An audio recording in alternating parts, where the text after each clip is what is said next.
আসসালামু আলাইকুম। আজকে আমি করে দেখাবো পুডিং। এটা আমরা কম বেশি সবাই পারি। আমি যেভাবে পুডিংটা সাধারণত যেভাবে আমি তৈরি করি সেটি আজকে শেয়ার করব। আমি প্রথমে ক্যারামেলটা সেট করে নিব। এর চেয়ে বেশি কালার করতে গেলে ক্যারামেলটা তিতা হয়ে যাবে। তো চলে আসলাম মূল রেসিপিতে। এখানে ৩টা বড় সাইজের ডিম আমি বিট করে নিব।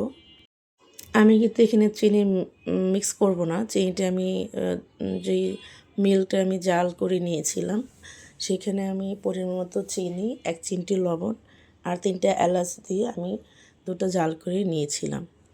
তো সেই দুধটা এখন দিয়ে দিব। তারপর এটা মিক্স করে মোল্ডে ঢেলে নিব। আজকে যেহেতু এটা আমি ইলেকট্রিক ওভেনে করব, তো যারা ইলেকট্রিক ওভেনে পুডিংটা সেট করতে সমস্যা হয়, আমি আশা করি তাদের জন্য খুব উপকার হবে।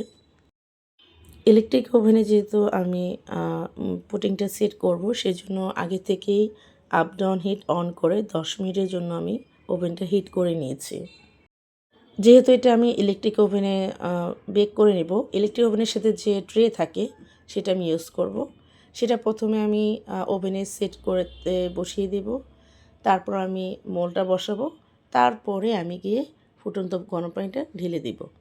আমি যদি প্রথমেই ফুটন্ত পানি দিয়ে ট্রেটা সেট করতে যাই, তাহলে সেক্ষেত্রে রিস্ক থাকতে পারে।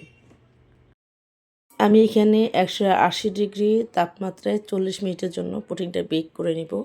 আমি ইচ্ছাকৃতভাবে ২ ইঞ্চি সাইজের যে মোল্ড আছে ওইটা দিয়ে আমি পুডিংটা বেক করেছি। আপনারা চাইলে ১.৫ ইঞ্চি বা ১ ইঞ্চি মোল্ডও বেক করতে পারেন।